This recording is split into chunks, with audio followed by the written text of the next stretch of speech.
Vous avez besoin que Dieu vous montre la prochaine étape dans votre vie.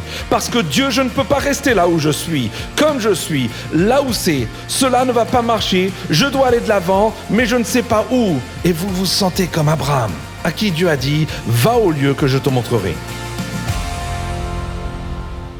Tout ce dont vous dépendez et qui ne vient pas de Dieu finira par dessécher. Oh, vous prêchez bien, pasteur.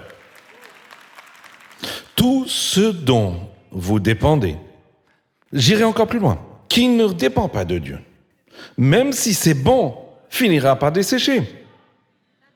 Même les gens qui vous aiment se lasseront de vous. Si vous avez besoin d'eux pour répondre à des besoins que Dieu est censé satisfaire. Certaines personnes avec lesquelles vous êtes en colère, ce sont des bonnes personnes, mais elles ne sont pas de Dieu. Lorsque vous essayez de faire une bonne relation à un Dieu dans votre vie, elle devient une idole. Le passage de 1 Roi, chapitre 17, traite de l'idolâtrie. Il s'agit de ce qui se passe lorsqu'on décide de courir vers la ressource et de négliger la source. Je vais décomposer cela pour que tout le monde dans la salle puisse y faire face. Si je remplis chaque instant de ma vie avec les réseaux sociaux, comment Dieu peut-il me parler? Si je me précipite vers eux, s'ils deviennent ma première ressource et mon premier recours chaque fois que je veux m'évader, comment la paix de Dieu peut-elle garder mon cœur et mon esprit en Jésus? On peut dire cela du sexe, on peut dire cela à propos de médicaments, vous pourriez dire cela d'un beignet. Je pourrais continuer toute la journée. Combien de temps vous reste-t-il? Je veux dire, j'ai une longue liste de choses que j'ai essayé de traverser ou de courir vers qui n'étaient pas de Dieu. J'ai dit cela accidentellement, mais c'était plutôt bien. Si vous courez vers quelque chose qui n'est pas de Dieu, vous finirez par le traverser.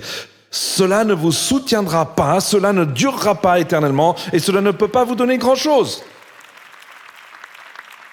Maintenant, il n'y a plus de pluie dans le pays. Pourquoi? Parce que le peuple avait besoin de se repentir et de revenir à Dieu. Et vous aussi peut-être.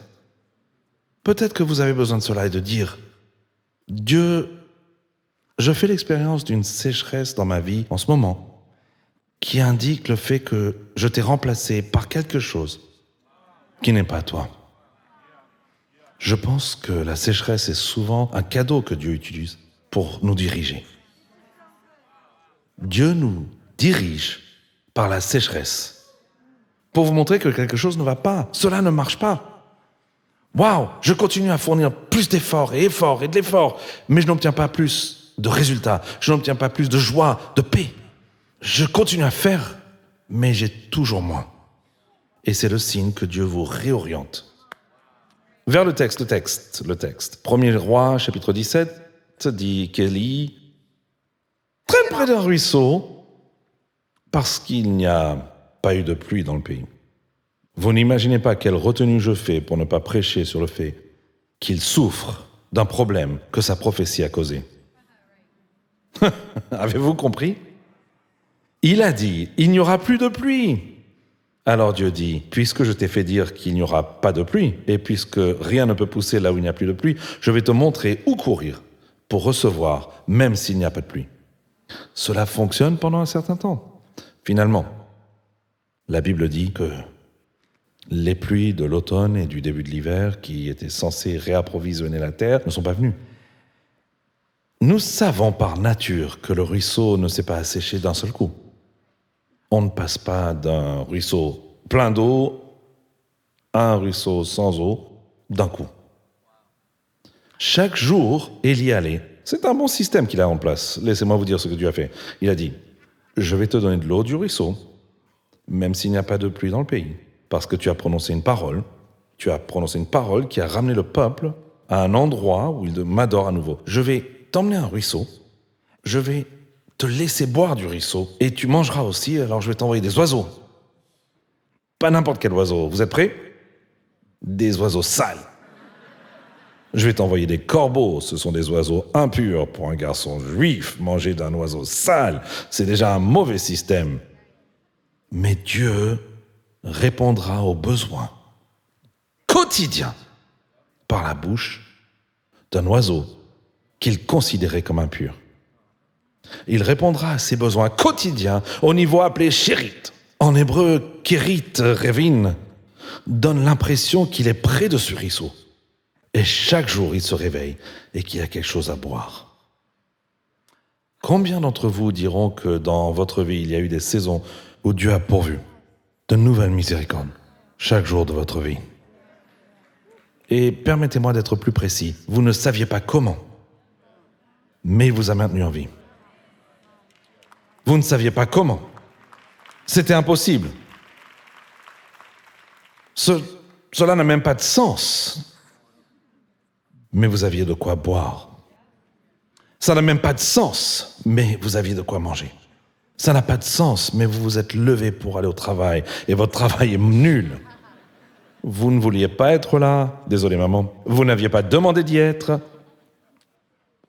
Mais j'ai observé dans ma propre vie quelque chose qui me soutenait pendant une saison commençait à disparaître pendant la saison suivante. Cela s'en va lentement. Aujourd'hui, le Seigneur va aider quelqu'un dont le ruisseau est en train de sécher. Le ruisseau est en train de s'assécher. La chose qui vous apportait de la joie ou du réconfort ne vous en apporte plus du tout. Votre ruisseau s'assèche. Et vous vous dites peut-être que j'ai fait quelque chose de mal, que j'ai mal agi. Non. Élie a fait exactement ce que Dieu lui a dit de faire. Et son ruisseau s'est quand même asséché. Rien n'indique que Dieu lui a donné un avertissement progressif. Dans les 14 jours, ce ruisseau sera à sec. Il regardait le niveau de l'eau baisser, baisser, baisser. Et il a attendu une parole de Dieu pour lui dire ce qu'il devait faire. Lorsque la Bible dit que la parole de l'Éternel est venue, au verset 8, elle ne dit rien à propos du temps qui a précédé la parole de Dieu et pendant laquelle Élie a dû rester à regarder le niveau de l'eau baisser, alors que sa soif augmentait, que sa faim n'était pas apaisée et que ses ressources n'étaient pas reconstituées. Je ne sais pas ce qui se passe avec mon micro, le diable ne doit pas vouloir que vous entendiez cela. La Bible dit qu'au fur et à mesure qu'elle descendait, Élie attendait la parole de Dieu. Il a dû attendre dans un endroit où il ne savait même pas où il irait ensuite. Je prêche aujourd'hui à quelqu'un qui attend que Dieu lui donne sa prochaine étape. Qui est-ce? Qui est-ce? Et vous ne savez pas encore ce que c'est. Vous avez besoin que Dieu vous montre cette prochaine étape. Qui est-ce? Vous avez besoin que Dieu vous montre la prochaine étape dans votre vie. Parce que Dieu, je ne peux pas rester là où je suis, comme je suis, là où c'est. Cela ne va pas marcher, je dois aller de l'avant, mais je ne sais pas où. Et vous vous sentez comme Abraham, à qui Dieu a dit, va au lieu que je te montrerai. Quel genre de coaching de vie bizarre est cela? Va là où je te montrerai. Ça me fait penser au psaume 119, verset 105. Verset 105, c'est la longueur du psaume 119. On arrive au verset 105 et le psalmiste dit « Ta parole est une lampe à mes pieds et une lumière sur mon sentier. » Mais je n'aime pas vraiment le fait que la parole de Dieu soit comparée à une lampe à mes pieds, parce que ce que je veux vraiment, c'est un projecteur où je peux voir jusqu'à mon avenir. Dans 10 ans, surtout en tant que parent, Dieu, montre-moi exactement où mes enfants doivent aller à l'université pour que je sache combien je dois économiser et quand je dois le faire, et mon enfant a 3 ans. Mais Dieu ne va pas vous donner le nom de l'université et que mon enfant a que 3 ans et que je l'ai à peine fait marcher. Mais dans notre marche avec Dieu, il arrive souvent que nous ne fassions pas un pas vers une destination que nous ne connaissons pas avant que Dieu nous donne tous les détails. Ce n'est pas la foi. Ce n'est pas la foi. Ce n'est pas la foi. Il devait attendre la prochaine parole de Dieu. Et jusqu'à ce qu'elle arrive, Dieu l'a maintenu dans un endroit qui lui suffisait. Ce n'était pas chic, mais c'était suffisant. Ce n'était pas chic, mais les oiseaux faisaient le travail. Ce n'était pas un 5 étoiles, mais son ventre restait plein. Dieu soutient certains d'entre nous à un moment dans notre vie où, écoutez bien, où c'est suffisant, mais nous ne savons pas ce qui vient. Le problème n'est pas que Dieu ne soit pas fidèle dans ce moment. Le problème, c'est qu'on n'a pas lu Matthieu 6, 34. Jésus a une parole pour tous ceux qui essayent de projeter dans l'avenir une promesse que Dieu ne leur donnera pas avant qu'ils y soient.